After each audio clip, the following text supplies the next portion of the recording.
आपको अपने पंखों के विस्तार की शक्ति पर विश्वास है। मुझे विश्वास है मेरे प्रभु श्री राम के प्रति मेरी भक्ति पर। तो देखते हैं विजय किसकी होती है, शक्ति की या भक्ति की।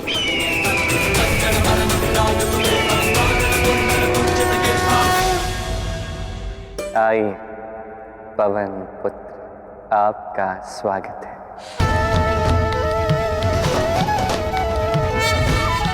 द्वारिका,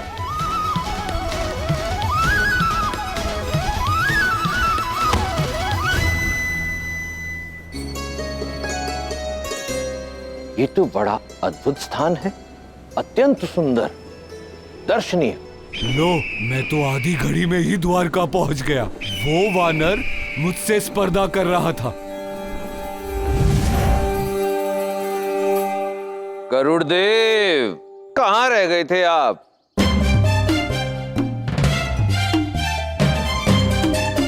मैं कब से आपकी प्रतीक्षा कर रहा हूं। आने में बड़ा विलंब कर दिया आपने। तुम यहाँ? अभी तो एक क्षण भी पूर्ण नहीं हुआ। मुझसे तीव्र गति किसी के नहीं है। तुमने अवश्य कोई कुचक्र चलाया है। कुचक्र नहीं चला है गरुड़देव, संदेह मत कीजिए और स्वीकार कर लीजिए कि आप पराजित हो गए हैं। तुम्हें बताना होगा कि ये तुमने कैसे किया। बोलो वानर, क्या कोई माया है तुम्हारे पास? गति में मुझसे जीत पाना असंभव है। गरुड़देव, संसार में सब कुछ संभव है, आशीर्वाद होना चाहिए। परंतु मैं आपको क्या समझाऊं? मैं समझाऊंगा भी तो भी आपको समझ नहीं आएगा। नहीं, तुम्हें अपनी गति का रहस्य मुझे बताना होगा। ठीक है, आप इतना आग्रह करते ही हैं तो बता देता हूं। परंतु आपको मुझे आश्वासन देना होगा कि ये रहस्य की बात आप जाकर सारे संसार को बताएंगे। दीजिए आश्वासन। बोलो वानर।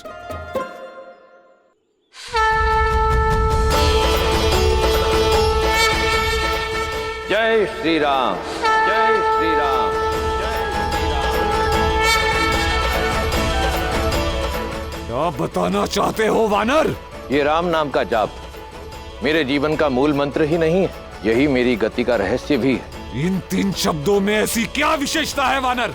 ये 3 शब्द केवल एक मंत्र मात्र नहीं है गरुड़देव, अपितु मेरे संपूर्ण जीवन का आधार भी है। यदि विश्वास नहीं होता तो आप भी ये जाप करके देखिए। यदि ऐसा है तो मैं भी प्रयोग करके देखता हूँ इन 3 शब्दों का। जय श्री राम। मुझ पर तो कोई प्रभाव नहीं हुआ। ये असत्य है, ये 3 शब्द। गरुड़देव, श्री राम का नाम जगत का सबसे सुंदर नाम है। मेरे प्रभु श्री राम के नाम से बढ़कर ना तो आज तक संसार में कोई नाम आया है, ना कभी आएगा।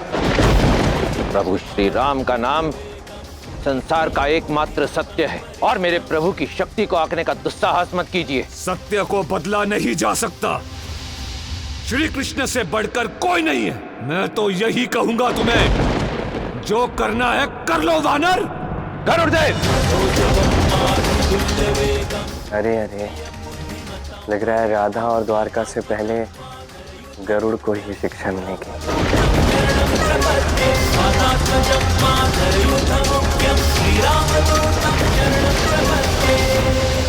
गरुड़देव, आप अहंकार कर रहे हैं, ये उचित नहीं है। मुझे स्वयं पर विश्वास है। तुम्हारी भांति मैं अंध भक्ति कर अपने आराध्य का नाम ही नाम जाप नहीं करता रहता हूँ। मेरे प्रभु के प्रति मेरी भक्ति अंध भक्ति नहीं है, ना ही उनके प्रति मेरा विश्वास अंधविश्वास है। ना ही मुझे तुम पे विश्वास है और ना ही तुम्हारे प्रभु पे। तो ठीक है, युद्ध हो ही जाए। रुक जा वानर, ऐसे ये युद्ध नहीं होगा। युद्ध समानता से होना चाहिए। तुम अपने प्रभु से शक्ति लेकर आए हो, तो मुझे भी थोड़े समय की आवश्यकता है। मैं अपने प्रभु का आशीर्वाद लेकर तुमसे युद्ध करूंगा और तब तुम अवश्य ही पराजित हो जाओगे। कौन है आपके प्रभु? श्री कृष्ण, और उनसे अधिक महान और शक्तिशाली इस ब्रह्मांड में कोई नहीं है। गरुड़देव, अब तक हमारे बीच विवाद हमारी क्षमता को लेकर था, परंतु यदि प्रश्न इस बात का है कि हमारे आराध्य में अधिक महान कौन है, तो इतना जान लीजिए गरुड़ देव कि संसार में प्रभु श्री राम से महान ना तो आज तक कभी कोई हुआ है, ना है और ना कभी होगा। जाइए, जाकर अपने प्रभु श्री कृष्ण से आशीर्वाद ले लीजिए। मेरा वचन है कि मैं यहीं खड़ा होकर आपकी प्रतीक्षा करूंगा युद्ध के लिए, परंतु जाने से पूर्व मुझे यह आश्वासन अवश्य दीजिए कि आप शीघ्र लौटेंगे, क्योंकि मैं नहीं चाहता कि मैं द्वारका नगरी जिस कार्य के लिए आया हूं उसमें और अधिक विलंब हो। ठीक है, दिया वचन। मैं शीघ्र ही तुमसे युद्ध करने के लिए लौटूंगा और तुम पर विजय प्राप्त करूंगा। मुझ पर विजय आप तब प्राप्त करेंगे जब पहले यहां से प्रस्थान करेंगे। अब जाइए।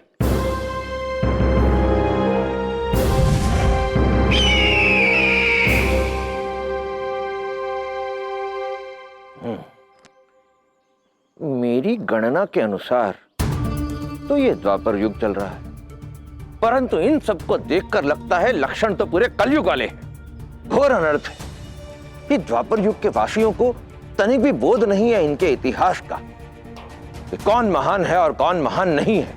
इन्हें यह भी नहीं पता कि श्री राम से महान और कोई नहीं है। जय प्रभु श्री राम।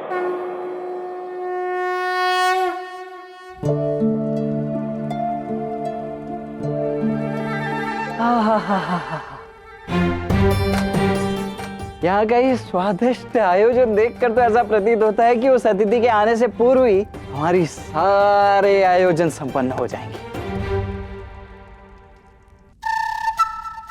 राधा, किंतु तुम्हारे मुख पर ये चिंता के भाव क्यों हैं? हमने सबको निमंत्रण तो दे दिया है और पूर्ण व्यवस्था भी हो गई है, किंतु अभी तक भोजन नहीं बना है और हम समय पर भोजन बना पाएंगे या नहीं, इसी बात की चिंता हो रही है। क्यों नहीं बनेगा भला? इतनी अच्छे से तो तैयारी की है हमने। क्या ये सब क्या है? क्या बताऊं दाऊ, भोजन की संपूर्ण व्यवस्था तो हो गई थी, किंतु कुछ क्षण पूर्व कृष्ण ने कहा कि आज के भोज में लड्डू आवश्यक है। कितने? हाँ दाऊ, और ये कहा कि जितने पूर्ण द्वारका के लिए लड्डू बनेंगे उससे दुगनी मात्रा में लड्डू बनाने हैं, क्योंकि उसका वो जो विशिष्ट अतिथि है ना, वो बहुत भोजन ग्रहण करते हैं। राधा, इतना अधिक भोजन तो मैं और मेरा शिष्य महाबली भीम तक नहीं खा सकते। लड्डू बनेगी नहीं? अब द्वारकाधीश का आदेश है तो लड्डू तो बनने ही है ना, किंतु समय लगेगा। हाँ, किंतु केवल लड्डू बनाने नहीं है, स्वादिष्ट लड्डू बनाने हैं। सब जानती हो, तुम यहाँ क्यों आए हो? यही देखने आए हो ना कि कोई कमी शेष तो नहीं रह गई। देख लो, पूरा भोजनालय अस्त व्यस्त हो गया है तुम्हारे उस अतिथि के लिए। कहाँ? कहीं ऐसा तो नहीं है कि तुम हम दोनों के साथ कोई ठिठोली कर रहे हो? मैं भला ऐसा क्यों करूँगा? ये सब लड्डू उन्हीं के लिए बन रहे हैं, मेरे अतिथि के लिए। इतना? और वही खाएंगे। आप सोच रहे होंगे ना कि इस संसार में मेरे और मेरे शिष्य भीम के अतिरिक्त और कोई तो इतना भोजन ग्रहण कर ही नहीं सकता। हाँ, आपका ये जो शिष्य है ना भीम, इसका अहंकार तोड़ा था मेरे विशिष्ट अतिथि ने एक बार। क्या? भीम कुछ नहीं कर पाया। असंभव का ना। भीम में सहस्त्र हाथियों का बल है, सहस्त्र।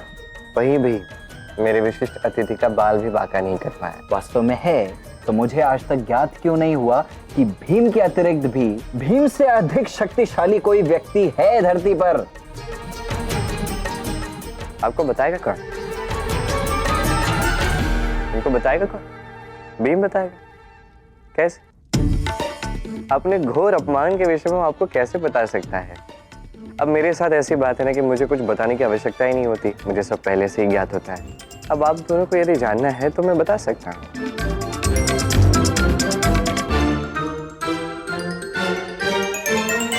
बता ही देता।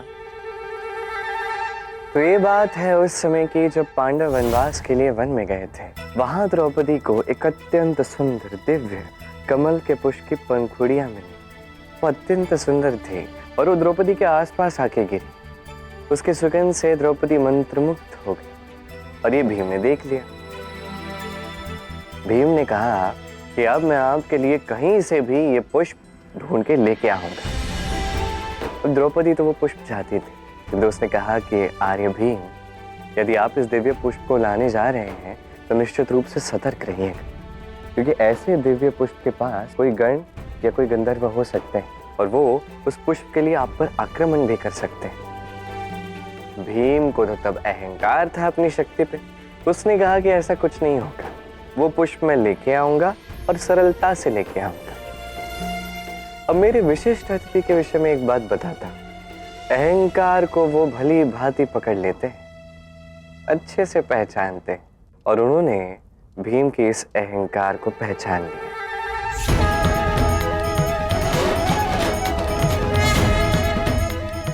तो ये है वो योद्धा जो स्वयं को संसार का सबसे शक्तिशाली मनुष्य समझता है। इतना अहंकार तो उचित नहीं। किंतु कान्हा, भीम महाबली है, महाशक्तिशाली है, ये तो सत्य है ना। फिर अपनी शक्ति पर गर्व करना अनुचित कैसे हो गया? मैंने कब कहा अनुचित? गर्व करो, अहंकार नहीं करना चाहिए। अब आगे तो सुनिए क्या हुआ। भीम ने उस वानर की पूंछ को उठाने का प्रयास किया, अपनी समस्त शक्ति लगा दी, परंतु उस पूंछ का बाल भी हिला नहीं पाया।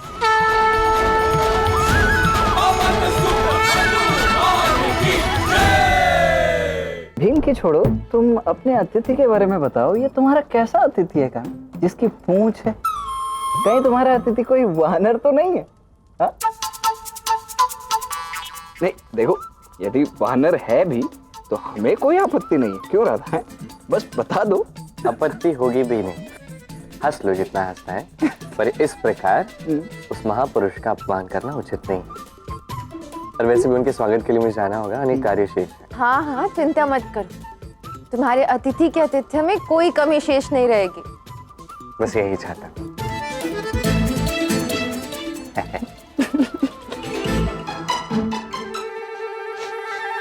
हाँ, ये तो भोजन की सुगंध है, अत्यंत मीठी सुगंध है।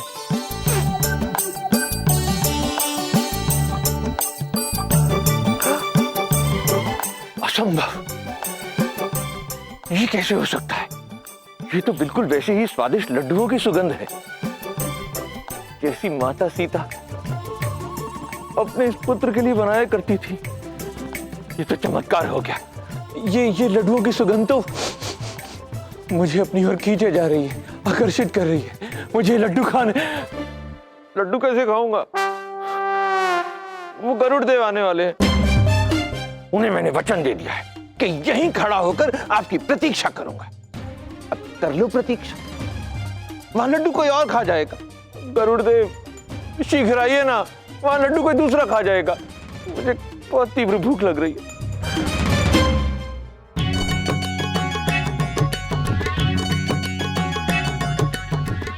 नगरी तो मायावी है, परंतु एक बात बड़ी विचित्र है। यहां प्रवेश करने के पश्चात मुझे उसी सुख, उसी शांति का अनुभव हो रहा है जो प्रभु श्री राम की पावन नगरी अयोध्या में प्रवेश करने के पश्चात हुआ था। और यहां की सुंदरता तो अत्यंत मनोहर है। मानना पड़ेगा इन श्री कृष्ण को। मायावी है तो क्या हुआ, परंतु नगरी बहुत सुंदर बनाई है।